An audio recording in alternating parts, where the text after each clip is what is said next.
with less than 24 hours before the opening bell.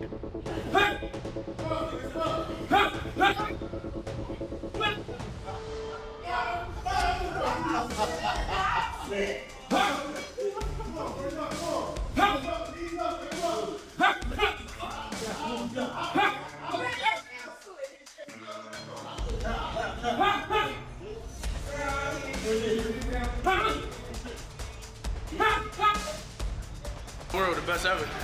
Make sure y'all tune in. Shout out to our haters too. I love y'all. Yeah.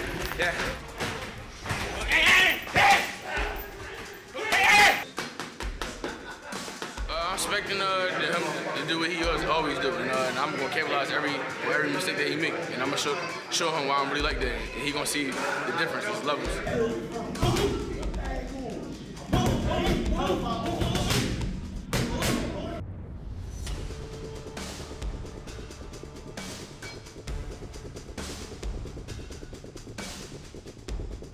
As the tension continues to rise, Jaron Ennis steps into a brutal training camp ahead of his unification clash with Josh Kelly. With two elite fighters on a collision course, the build-up is getting intense, and both men are preparing for a fight that could reshape the welterweight division. Once I grab these belts, I'm just gonna throw them around my dad, because my dad been around this game for a very long time, and I feel like he deserves his flowers. Over and under, right there. Over and under with that same hand, right there. Yeah, turn it. Turn your hip with it. Do it again. Go take that hip with it. That's it. Do it again. Come back with the hook. Nice. With preparations now in full swing, Boots Ennis sends a confident message as he looks ahead to his next challenge. Rather than getting caught up in words, Ennis makes it clear that he's focused on letting his performance do the talking, insisting the boxing world will soon see exactly what he's capable of. I was in my dad's style mixed in one. I feel like we're gonna take it to the roof. It's very special to be collecting two belts, the WBA and Ring Magazine, and I think the last person that held the lineal title or Ring Magazine belt was Floyd, Bud, I think Sugar Ray Leonard, you know, and to have my name up there with those guys, I feel like that stamped my name, you know, in the welterweight division. Playing games, you know, this really like, this boxing game really mine, and I'm about to show the world, and they gonna see. Like I said, I don't really be trying to do too much talking, but they gonna see. You're gonna see whatever I want to, you're gonna see whatever. Any and everything. The boxing, walking down the sharp IQ, defense, speed. Like I said, it's gonna end however I want it to end. Meanwhile, Boots Ennis gives Josh Kelly full respect, recognizing him as one of the division's top fighters and a challenge that can bring out the best in Boots. He emphasizes that his son must rely on his complete boxing ability, using his jab, movement, and ring IQ, instead of simply hunting for another knockout. Stenone is one of the top fighters. I think he's one of the best in that weight. That's what I think. I'm not gonna lie to you. I think he's better than wrestling. That's when you're gonna see Boots go to. He might have to go to another level. They ain't see that high level yet. Boom, bop, bop, bop. Yeah. Soon as I stop him, I'm gonna throw that real quick. Shit. I think Boots got in the habit of, you know what I mean, knocking everybody out. You know what I mean? Then you forget. Yo, what got you there? That jab, use that jab, and boxing move. You know, I mean, he was doing it, though, but he wasn't doing it like he normally do. You seen some of his fights, and you know what I'm talking about. He got so, I think, hung up on knocking, you know, guys out. And then he found out you can't punch. He don't care about you touching. You know what I mean? But I want to get away from that. On the other side, Josh Kelly is fully locked into his preparation as he enters the biggest test of his career. With a major opportunity ahead, Kelly is pushing through a demanding training camp, knowing that a victory over Boots Ennis could completely change the direction of his career.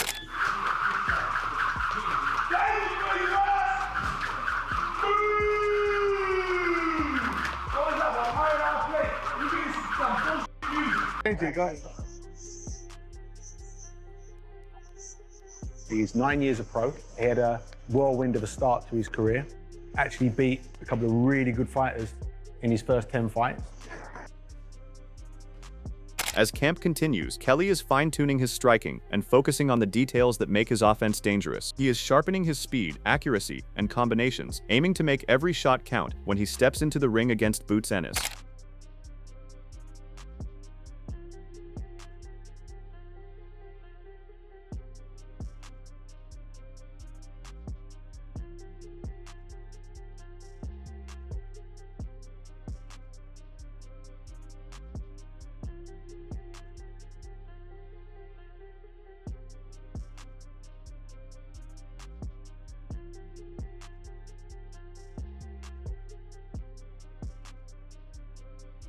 Looking beyond the training room, Adam Booth explains why this fight represents the type of challenge Josh Kelly has always wanted. He praises Kelly's willingness to take on elite competition and believes facing Boots Ennis provides the perfect opportunity to prove his ability. While expecting many to doubt Kelly's chances, Booth feels the Ennis camp understands the threat and the level of skill his fighter brings. Absolutely do. I want Josh to have the chance to prove just how good he is. And there is no one in the division that's a better challenge to do that than Boots Ennis, who is the most accomplished and proven champion in the division.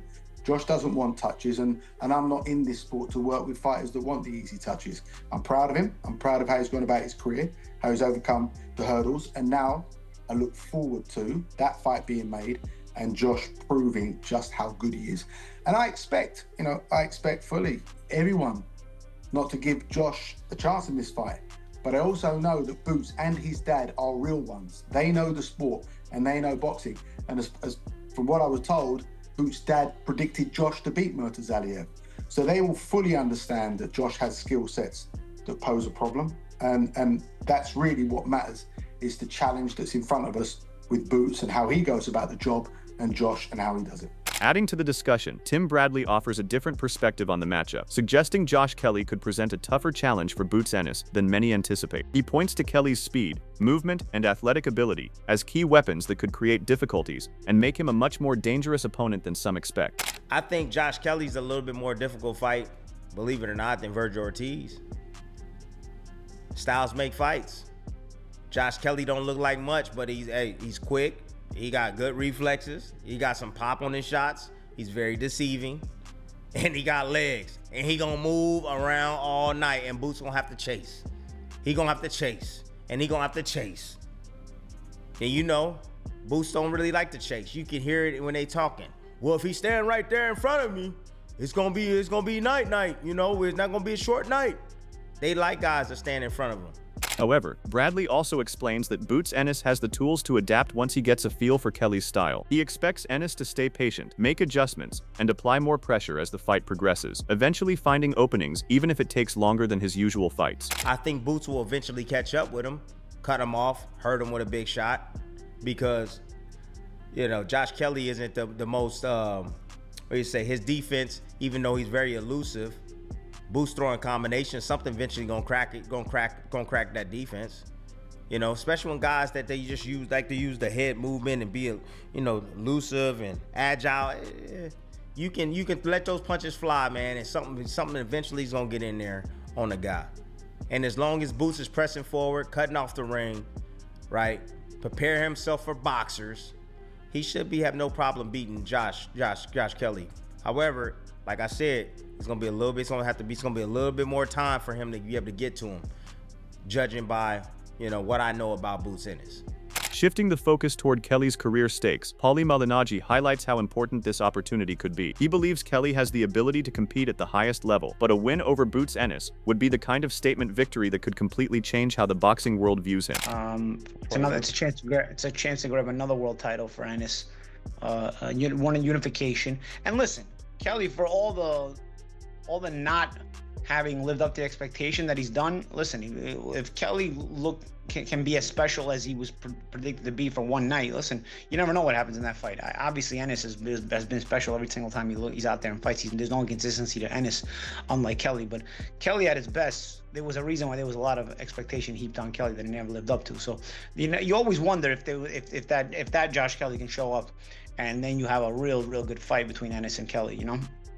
But I think regardless, that's the fight that you're gonna be looking to make is Jaron Ennis and Josh Kelly. I think that's the easiest one to make, because again, like I said, it's a world title unification. Breaking down the tactical side of the matchup, Greg Hackett emphasizes the need for Boots Ennis to remain patient and disciplined. He points out that Kelly's speed and movement can make him a difficult target, meaning Ennis will need to control the pace, close the distance carefully, and attack the body to slow Kelly down and create openings.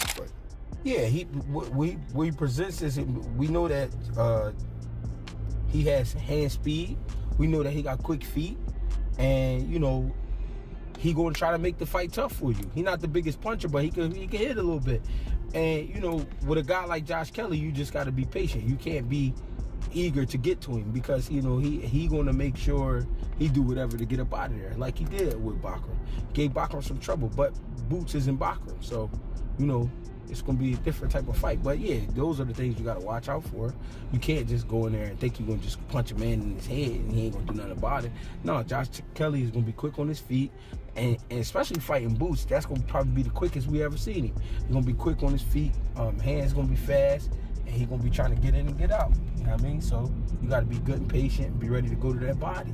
Shifting his focus to another potential showdown, Greg Hackett believes a fight between Boots Ennis and Sebastian Fundora would be one of the division's marquee matchups. Although Fundora has business to handle first, Hackett feels the clash would offer Ennis the ideal stage to establish himself against one of the weight class's top names. I feel like it's the biggest fight at 54. Of course, it's not next because Fundora got a fight coming, don't he? He got a fight that's mandatory, something like that. Fundora, then it's Fundora. He'll find out. I think Fundora is a good fighter, but I think he full of shit well. He talk like nobody never went upside his head, like he never been put down, like he never been put out.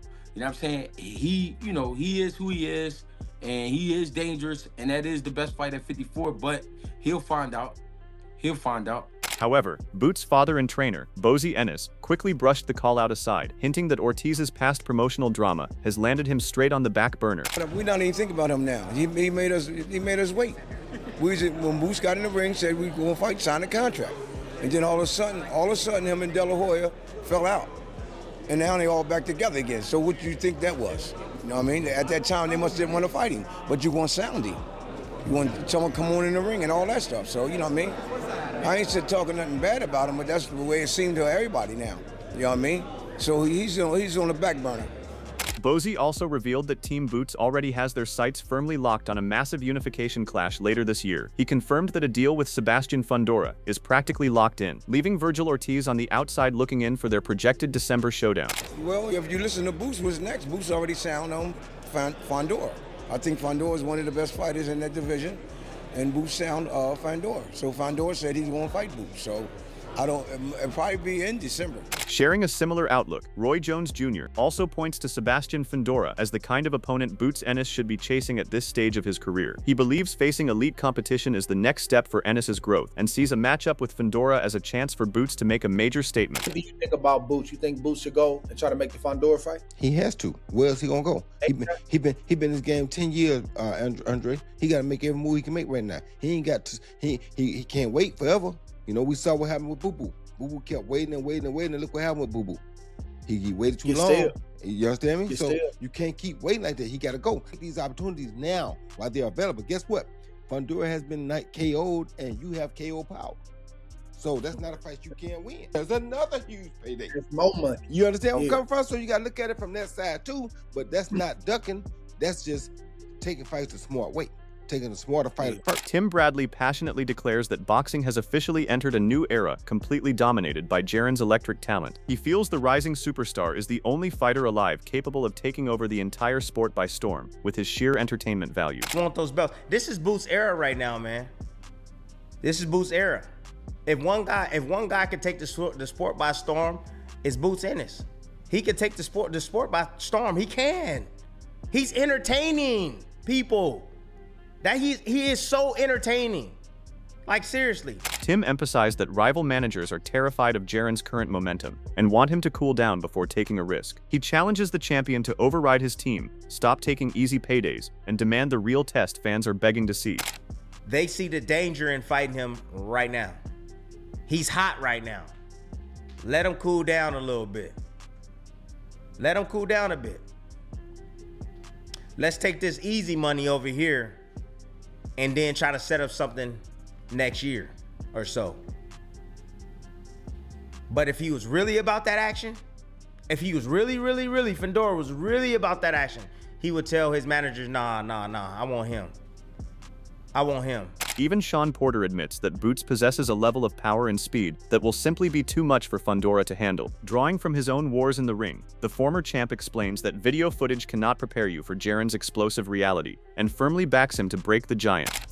Call me crazy and saying all that. Number one, they have the game plan, but I still think that talent is so superior. Like he said, you know, it's a, and I know this from my own experience. There's a different speed on the outside than when you actually get in the ring and do it. You know, I was one of those guys that everybody felt like they could game plan for me, but they didn't understand how quick I actually was. They didn't understand how explosive I actually was. Was able to get my way with just about everybody I was in the ring with, because on the outside looking in, it's just a little bit different, you know? So I still think he beats Fundora. From a tactical perspective, Gary Russell Jr. believed Jaron Ennis would have to approach Sebastian Fundora differently than most opponents. He emphasized that Fundora's unusual height and reach would create a unique challenge, making a standard mid-range battle difficult. Russell felt Boots would need to pressure forward, move his head consistently, and combine sharp offense with strong defense to handle Fundora's physical advantages. He really have to go chase his man down. It's always like they either the same height. The styles make it where as though they just like in the center pocket, middle of the ring, and they just going like skill for skill. You know what I mean? With this 7'8" tall guy, he like 7'8". He's not about to stand there. He might, you know, but Boots is really going to have to show a different side of his ability. He's going to have to walk forward. He's going to have to move his head a lot more, not just be defensive discipline, but he's going to have to work in between. He's going to have to be defensive and offensively equally as good. You know what I mean? He's going to have to work it together simultaneously. From another perspective, Edgar Berlanga gives Sebastian Fundora credit for his size, but still backs Boots Ennis in the matchup. He points to Ennis's ring IQ and Boots Ennis's coaching as key strengths, while noting that Fundora has shown he can be hurt. Berlanga also emphasizes the importance of sparring with taller fighters, saying that proper preparation will be the key to handling Fundora's height on fight night. It's gonna be tough, you know, but I'm really siding with Jaron, you know what I'm saying? I really truly believe that, you know, his IQ, and he has a great, you know, his father's a great trainer. You know, he's got to stay locked in on that guy. You know, Fundora already got knocked out. You know what I'm saying? He already hit the canvas bad. So, you know, and he got hurt with Lubin. You know what I mean? So it's not like this dude's a robot or he's a creature from out of this world. You know, he's a human being. He bleeds the way we bleed. You know, all he has is just height. And for real, you know, Jaron Ennis just has to get a lot of work, a lot of sparring with tall guys. You know, it's not guys his height, but if he could get guys close to his height and work with them, you know what I'm saying, and get a lot of rounds in and see that height, you know what I'm saying, I don't think he's gonna have an issue come fight night.